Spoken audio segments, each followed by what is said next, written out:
नमस्ते दोस्तों, आज है सिखों के धर्मगुरु गुरु नानक देव जी की 555वीं जयंती।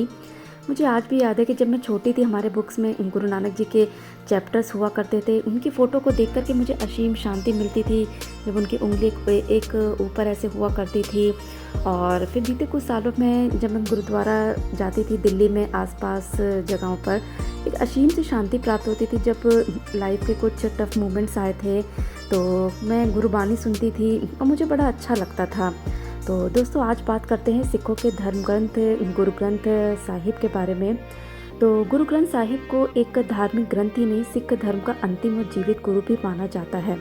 तो जिसके अंदर दोस्तों जो गुरुबाणी बताई कि बहुत ही प्रेरणादायक है। मैं सुनती रहती हूँ कि भाई इस ग्रंथ में क्या लिखा है, इसमें क्या लिखा है। स्पेशली मैंने कोरोना के समय काफ़ी सुना। और जब आज से लगभग 10-12 साल पहले मैं गोल्डन टेम्पल गई थी, वहाँ पर जब सेवा करते हुए लोगों को देखा तो एक असीम सी शांति मिली थी। और गुरुद्वारा भी जब मुझे जाने का मौका मिलता है, कभी कभी जब शांति से बैठती हूँ तो रियली वो जो एक पीस होती है ना, इनर पीस, बहुत ही अच्छा लगता है। एक लगता है ना कि एक डिविनिटी वाले एक फीलिंग सी होती है। तो दोस्तों, गुरु ग्रंथ साहिब सिख समुदाय का एक धार्मिक ग्रंथ है। इसे केवल धार्मिक ग्रंथ ही नहीं, सिख धर्म का अंतिम और जीवित गुरु भी माना जाता है। सिखों के 10वें गुरु गुरु गोविंद सिंह जी ने अपनी डेथ से पहले ये घोषणा की थी कि अब गुरु ग्रंथ साहिब ही जीवन भर सिखों का मार्गदर्शन करेंगे। जैसे कि हमारे यहाँ बहुत सारे ग्रंथ है, भगवद गीता का भगवान कृष्ण ने बोला था कि भगवद गीता बहुत लोगों का मार्गदर्शन करेगी, जैसे अर्जुन का किया था। तो ठीक इसी तरह से गुरु गोविंद सिंह जी ने ये बात बोली थी। तो इस ग्रंथ को आदि ग्रंथ के नाम से भी कई जगह जाना जाता है। इसमें सिख धर्म के गुरुओं की काफ़ी सारी बातें कही गई हैं, जिसे गुरुबाणी या गुरु की बाणी कहा गया है, जिसका उद्देश्य यही है कि मनुष्य को सही दिशा मिले। तो इसलिए दोस्तों, मैं अपने वीडियो में भी कहती हूँ कि टाइम टू टाइम हमारी लाइफ का जब कोई भी क्षण हो, हमें अपने संतों की वाणी को ज़रूर सुनना चाहिए, धर्मों के ग्रंथों को ज़रूर पढ़ना चाहिए। तो क्या है गुरु ग्रंथ साहिब? तो गुरु ग्रंथ साहिब में सूक्तियों, दोहों, शब्द और दूसरे लेखों का एक संग्रह है। इनमें सिख गुरुओं की रचनाओं के अलावा मुसलमान विद्वानों की लिखी पंक्तियाँ और कबीर, रविदास और बाबा फरीद की वाणी भी शामिल है। कितनी खूबसूरत बात है ये। इसका संपादन सिख धर्म के 5वें गुरु श्री गुरु अर्जुन देव जी ने किया। गुरु ग्रंथ साहिब जी का पहला प्रकाश 16 अगस्त 1604 को गोल्डन टेम्पल अमृतसर में हुआ था।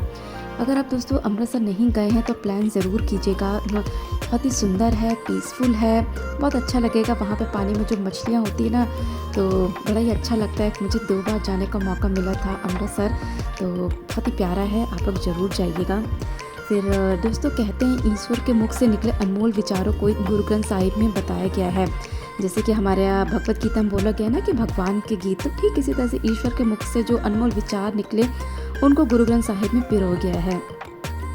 ये पंजाबी भाषा की लिपि गुरुमुखी में लिखी गई है। माना जाता है कि गुरुमुखी लिपि ईश्वर के मुख से निकली है। यही कारण है कि गुरु ग्रंथ साहिब को गुरु का दर्जा प्राप्त है। ये गुरु के बराबर ही सम्मानीय है। मैंने अपने जो मेरे पंजाबी सिख दोस्त थे उन लोगों को मैंने करते हुए सुना था। तो दोस्तों, आइए इसकी 10 प्रेरणादायी बातें जानते हैं। मुझसे अगर कोई गलती हो तो मुझे क्षमा कीजिएगा।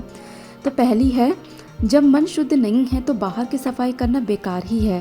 दोस्तों, ये बात हर ग्रंथ में, प्रैक्टिकली भी इट इज़ वेरी ट्रू कि हमारा अगर माइंड ही नहीं प्योर है, बहुत सारी नेगेटिविटीज़, बहुत सारी चीज़ें हैं। आई नो सिचुएशंस आती हैं, तो कई लोग होते हैं बाहर की सफाई करते हैं, दिखावा करते हैं ये, लेकिन हमारे मन में अगर कुछ इम्प्योरिटीज़ हैं तो first it is our duty to purify it. तो दोस्तों, इसीलिए मन की सफाई के लिए ज़रूरी कि संतों की वाणी को सुने, एनालिसिस करें, चिंतन करें कि कैसे वो ख़राब चीज़ें गई और उनको कैसे निकालना है। तो उसके लिए सबसे अच्छी चीज़ें जो यही है कि दोस्तों अच्छी चीज़ों से अपने आप को भरा जाए, जिसमें संतों की वाणी, गुरुवाणी, भगवद गीता, बहुत सारी ऐसी चीज़ शामिल हैं। सेकंड है, जिसका मन उसके नियंत्रण में नहीं है, समझो उसकी दुनिया उसके कदमों में है। ये बात बिल्कुल सही है कि जब तक हमारा मन हमारे कंट्रोल में है, चाहे वो फूड हो गया, चाहे लोगों के साथ बिहेव हो गया या हमारा गुस्सा हो गया, अगर वो कंट्रोल में है ना दोस्तों, तो हम एक बहुत सदी हुई एक बैलेंस लाइफ जीते हैं। इसलिए हमें नोट डाउन करना चाहिए कि कहाँ हमारा जो मन है वो नियंत्रण में नहीं है, और हमें प्रैक्टिस करते रहना चाहिए कि जैसे हमें भगवद गीता में भी बताई जाती है। इसके बाद है थर्ड, शरीर इस युग में कर्म का क्षेत्र है, तुम जो भी बोओगे वही काटोगे। तो दोस्तों, ये बात हमें भगवद गीता भी बताती है, गुरुबाणी भी बताती है कि दोस्तों जो कुछ होना है वो यहीं पे ही होना है। यही हमारा कर्म का क्षेत्र है, जैसा करेंगे वैसा भरेंगे, यहीं ही होगी वो सारी चीज़ें, कहीं और नहीं होने वाली हैं। उसके बाद है कि ईश्वर एक है तो उसे उसी के रास्ते से प्राप्त किया जा सकता है, किसी दूसरे रास्ते से नहीं।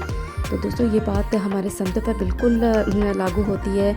नानक जी ने, रैदास जी ने, मीराबाई जी ने, कबीर जी ने दोस्तों ईश्वर को भक्ति मार्ग से प्राप्त किया। और दोस्तों हमें उन लोगों का हमेशा सम्मान देना चाहिए और ईश्वर को किसी दूसरे रास्ते से प्राप्त नहीं किया जा सकता। उसके मार्ग हो सकता है थोड़े बहुत अलग हों, लेकिन वही है कि उसको किसी अलग रास्ते से ऐसे प्राप्त नहीं किया जा सकता। सब लोग एक ही रास्ते आगे एक ही उस पर ही मिलते हैं। उसके बाद है जन्म और मृत्यु का चक्र तब तक ख़त्म नहीं होता जब तक अहंकार और स्वार्थ ख़त्म नहीं होता। अहंकार स्वार्थ दोस्तों जैसे कि इन्वायरमेंट में शायद आ ही गई हैं वो चीज़ें, हर किसी के अंदर थोड़ा बहुत है। बस कोशिश यही होनी चाहिए कि हम उसको कितने लेवल तक का कम कर सकते हैं। जन्म और मृत्यु के कॉन्सेप्ट तो बहुत डीप हैं दोस्तों, वो सब तो हमें आध्यात्मिक ग्रंथों को पढ़ने से, समझने से, चिंतन से आते हैं। बस इतना हम कर सकते हैं कि हमारे अंदर का कोई अहंकार है किसी के प्रति या खुद के प्रति, दूसरों के प्रति स्वार्थ है किसी भी तरीके का, तो हम कोशिश करें कि उसको समय रहते ही ख़त्म करने की पूरी कोशिश करें। ना ख़त्म कर पाएँ बट उसको बहुत हद तक लेवल ना रहे हमारे अंदर, नहीं तो परेशानी हमें ही होती है। उसके बाद है ईश्वर को वही प्राप्त कर सकता है जो सबसे प्रेम करता हो। ये बात सही है दोस्तों, बहुत कम विरले लोग ही ऐसे होते हैं जो सबसे प्रेम कर पाते हैं और उन्हीं को ही ईश्वर मिल पाते हैं, जैसे गुरु नानक देव जी हो गए। संसार एक भ्रम है, यह हमें हमेशा भ्रम में ही रखता है, इसलिए अच्छा है सपने में ही रहा जाए। मुझे याद है रामचरितमानस की भी एक चौपाई भी यही आती है कि सब कुछ यहाँ पे माया एक भ्रम है तो बेहतर है कि जैसा चल रहा है वैसा चलने दो। नेक्स्ट है जो व्यक्ति सुख और दुख को समान तरीके से स्वीकारता है उसे समस्याओं का बोझ नहीं सताता। ये बात भगवत गीता में भी कही गई है कि दोस्तों हर चीज़ को बैलेंस में रहकर जीना सीखो, मॉडरेट में रहना जी करके ना सीखो। दुख और सुख आएगा, जब तक ये शरीर है, जीवन है, तब तक का दोनों चीज़ें आनी ही आनी है। तो यही है, बैलेंस करके ही लाइफ को जियो, समझो, एनालिसिस, चिंतन करो और ये है कि जीवन को खुशियों के साथ जियो। नेक्स्ट है सच्चाई को जानना हर चीज़ से बड़ा होता है और उससे भी बड़ा है सच्चाई के साथ जीना। बहुत कम लोग हैं दोस्तों जो सच्चाई के साथ जीते हैं, हर किसी के अंदर झूठ होता ही होता है। इसीलिए ज़रूरी है कि ये गुरुवाणी हो गई, भगवत गीता हो गई, संतों की वाणी हो गई, पढ़ना बहुत ज़रूरी है, ताकि टाइम टाइम पे हम अपने आप को चेक करें कि क्या मैं सच्चाई के साथ जी रही हूँ या जी रहा हूँ। इसके बाद दोस्तों नेक्स्ट है जीभ एक ऐसे तेज चाकू की तरह है जो खून को बिना गिराए मार देती है, इसलिए अपनी वाणी पर संयम रखें।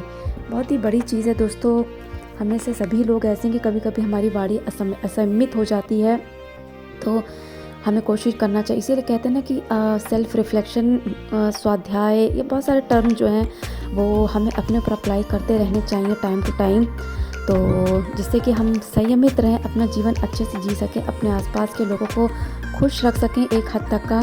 तो दोस्तों ये थी गुरुवाणी की 10 बातें जो मैंने ली थी। कोई गलती हुई होगी तो मुझे क्षमा कीजिएगा। तो दोस्तों मैं यही कहूँगी कि गुरु नानक जी ने हमें बहुत सारी ऐसी बातें बताई हैं, जो हमारे संत गए हैं ना, उन्होंने जो बातें बताई हैं आप कभी भी उनको प्रैक्टिकली देखिएगा ना, आप कभी भी उसमें कुछ ऐसा झूठ नहीं देख पाएंगे। इसीलिए जीवन का कैसा भी फेस आए, सुख दुख आए, तो संतों की वाणी को हमेशा रखिए। कबीर, रैदास, मीराबाई जी, तुलसीदास जी, गुरु नानक जी, फरीद जी, सबकी वाणी जो है ना उनको टाइम टू टाइम यूट्यूब हो गया या बुक्स हो गए, उनके माध्यम से सुनते रहा करिए। तो आपको रियली बहुत सेल्फ सेटिस्फैक्शन हो गया, इनर पीस हुआ, बहुत लगेगा। जब आपकी लाइफ से कोई इंसान अगर जाएगा बिना, तो संतों की वाणी आपकी हमेशा मदद करेगी। ये मैंने खुद एक्सपीरियंस भी किया हुआ है। तो संतों की वाणी को हमेशा अपने टच में रखें। तो ये था दोस्तों छोटा सा एपिसोड गुरु नानक जी के बारे में, जयंती के बारे में, गुरु ग्रंथ साहिब के बारे में। तो आशा करती हूँ कि आपको कुछ छोटी सी जानकारी और कहीं ना कहीं इनर पीस मिली होगी। तो बस यही कहना है कि संतों की वाणी से हमेशा टच में रहिए। कभी मौका मिले तो गुरुद्वारा होकर के आइए, और अमृतसर में गोल्डन टेम्पल है, वहाँ पर भी ज़रूर विजिट करिए।